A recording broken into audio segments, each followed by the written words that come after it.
नमस्कार. उजास healthy kitchen या आपल्या यूट्यूब चॅनलमध्ये तुम्हा सर्वांचं अगदी मनापासून स्वागत आहे. आज आपण बनवणार आहोत भाजक्या पोह्यांचा चिवडा. दिवाळी म्हटलं म्हणजे अगदी आपल्याला सगळ्यात आवडीचा पदार्थ म्हणजे चिवडा हा असतो. तर आपण वेगळ्या प्रकारे चिवडा तयार करण्यात येतात. आज आपण भाजक्या पोह्यांपासून तयार होणारा चिवडा कसा बनवायचा हे पाहणार आहोत. आणि हा चिवडा खाण्यासाठी अगदी अप्रतिम चवीचा होण्यासाठी, अगदी चटपटीत होण्यासाठी याच्यामध्ये आपण घरी तयार केलेला चिवडा मसाला वापरलेला आहे.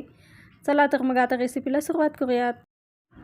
आता इथं सगळ्यात अगोदर आपण हे चुरमुरे घेतलेले आहेत. तर हे भाजके पोहे आहेत. भाजके पोह्यांचे चुरमुरे इथे 1 किलो घेतलेले आहेत. तर हे स्वच्छ करून घ्यायचे आहेत आपल्याला.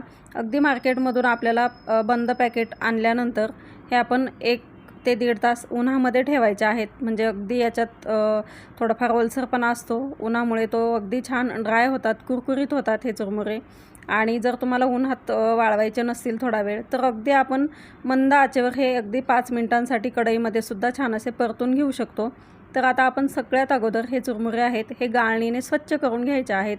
तर या प्रकारे छान असे स्वच्छ करून घेतले गाळणीने, की याच्यामध्ये थोडासा चुरा असतो किंवा मग थोडंफार अशी रेती असते याच्यामध्ये, तर ते सुद्धा निघून जातं आणि अगदी खाताना दाताखाली आपल्याला याचा करकर असा आवाज येत नाही. त्याच्यामुळे आपल्याला हे चुरमुरे आहेत हे अगदी स्वच्छ करून घ्यायचे आहेत. सुरुवातीला संपूर्ण चुरमुरे आता मी चाळणीने स्वच्छ करून घेणार आहे. तर या पद्धतीनेच आपल्याला सुरुवातीला हे संपूर्ण चुरमुरे अगदी आपण यातली कचरा घाण सर्व काढून घ्यायचं आहे. आता इथं तुम्ही पाहू शकता व्यवस्थित आपण आहे ना, सर्व चुरमुरे आहेत भाजके पोह्यांचे ते या पद्धतीने चाळून घेतलेले आहेत.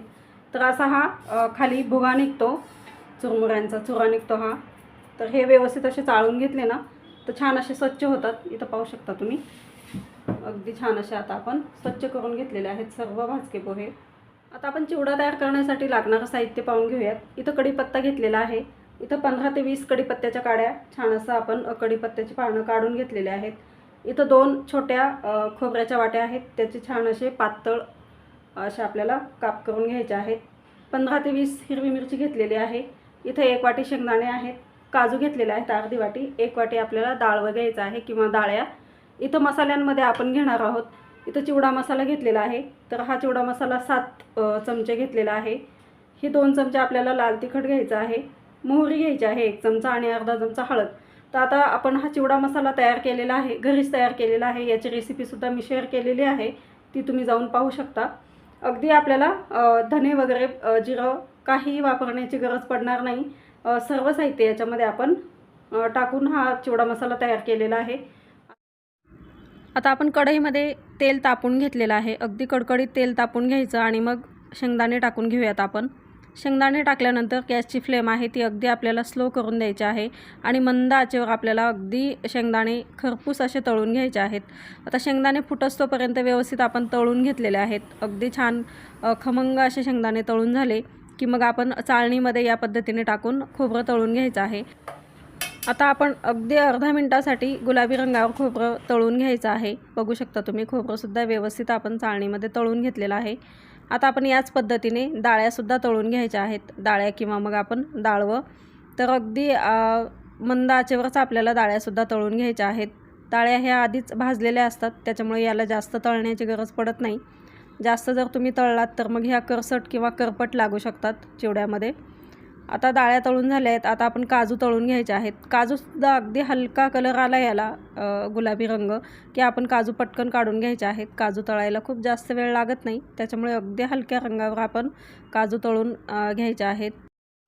आता आपण याच पद्धतीने कढीपत्त्याची पाने तळून घ्यायची आहेत. कढीपत्ता तळताना एक गोष्ट लक्षात ठेवायची की जास्त आपल्याला खूप करपवायचं नाही आहे किंवा मग याचा खूप कलर काळा होस्तपर्यंत आपल्याला हे कढीपत्त्याची पानं तळायची नाही आहेत. तर अगदी खुळखुळ मस्त आवाज यायला लागला कढीपत्त्याचा की समजायचं छान आपला कढीपत्ता तळून झालेला आहे. कढीपत्तासुद्धा आता आपण काढून घेऊयात. आता हिरवी मिरची तळून घेऊयात आपण.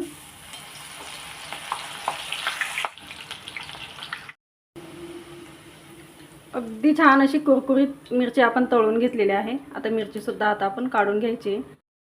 आता आपण ह्या चिवड्यामध्ये मकीचे पोहे तळून घालणार आहोत. तर तुम्हाला आवडत असेल तर जरूर तुम्ही मकीचे पोहे तळून वापरू शकता. जर नसतील आवडत तर मग स्किप केले तरी चालतील. पण याची चव खूप अप्रतिम येते चिवड्यामध्ये. त्याच्यामुळे अगदी कडकडीत तेलामध्येच आपल्याला हे संपूर्ण मकीचे पोहे आहेत हे तळून घ्यायचे आहेत. वजनी प्रमाणात फक्त 250 ग्रॅम आपल्याला किंवा मग पावशेर मकीचे पोहे याच्यामध्ये टाकायचे आहेत. आता संपूर्ण जिन्नस आपण तळून घेतलेले आहेत. आता आपण गॅस बंद करून देऊयात. आपण हे मकीचे पोहे तळून घेतलेले आहेत. याच्यामध्ये अगदी आपल्याला चिमूटभर मीठ टाकून घ्यायचं आहे. अगदी हे गरम गरम असतानाच आपल्याला टाकून घ्यायचं आहे, म्हणजे याचं जी चव आहे ना ती चिवड्यामध्ये खूप छान येते. आणि याच्यामध्येच आता आपण अर्धा चमचा पिठी साखर टाकून घेणार आहोत. आता हे आपण मिक्स करून घ्यायचं आहे. म्हणजे गरम गरम असतानाच आता हे जे याला लावले ना पिठी साखर आणि छान असं मीठ, तर याची चव आहे ना अगदी अळणी लागत नाही. चवीला खूप छान लागतात हे मकीचे पोहे चिवड्यामध्ये. आता आपण तळून घेतलेले मकी आहेत हे आपल्याला ह्या भाजके पोह्यांमध्ये टाकून घेऊयात आपण.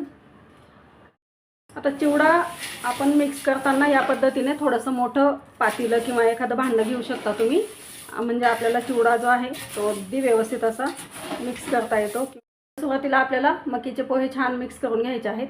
आणि मग आता आपण तळून घेतलेले हे सर्व साहित्य आहे, हा सर्व जो शेलका माल आहे हा आपण आता टाकून घ्यायचा आहे. आता आपण फोडणी तयार करून घेऊयात. आपण कढईमधलं तेल कमी करून घेतलेलं आहे. याच्यामध्ये आपण मोहरी टाकून घेऊयात आता. आणि तेल अगदी कडकडीतच तापलेलं आहे. आता मोहरी तडतडली की आता आपण गॅस बंद करून दिलेला आहे, कारण की तेल खूप जास्त तापलेलं आहे. आता आपण मोहरी अगदी कडकडीत अशी फुलस्तोपर्यंत तळून घ्यायची आहे, नाहीतर मग मोहरी कच्ची राहिली तर कडसर लागते. त्याच्यामुळे मोहरी तळून झाली. आता आपण मसाले तळून घेऊयात छान असे. आता आपण घरगुती छान मसाला तयार करून घेतलेला होता, चिवड्याचा मसाला. चवीनुसार याच्यामध्येच आता आपण मीठ टाकून घेऊयात. तर इथं तुम्हाला जर लसूण टाकायचा असेल तर अगदी मोहरी तळून झाली की 20 ते 25 पाकळ्या अगदी दरदरीत लसूण कुटायचा आणि तो तळून घ्यायचा. लसूण तळल्यानंतरच आपण मग मसाले टाकून घ्यायचे. आज मी ह्या चिवड्यामध्ये लसणाचा वापर केलेला नाही आहे. तर इथं आपण फोडणी गरम असताना छान अशी आता आपण भाजक्या पोह्यांवर टाकून घेतलेले आहे. फोडणी आपली गरम आहे त्याच्यामुळे याप्रमाणे झारा किंवा मग उलटणं घ्यायचं आणि संपूर्ण आता जो चिवडा आहे त्याला आपण फोडणी मिक्स करून घ्यायची आहे. आता फोडणी मिक्स करून झालेली आहे आपली. याच्यामध्ये आपण पिठी साखर टाकायची आहे. इथं मी 3 चमचे पिठी साखर टाकून घेणार आहे. आता मिश्रण संपूर्ण थंड झालेलं आहे, त्याच्यामुळे आपण हाताने सुद्धा मिक्स करून घेऊ शकतो. तयार झालेला आहे इथं आपला खमंग असा भाजक्या पोह्यांचा चिवडा. पाहू शकता अगदी कुरकुरीत असा आपला चिवडा तयार झालेला आहे.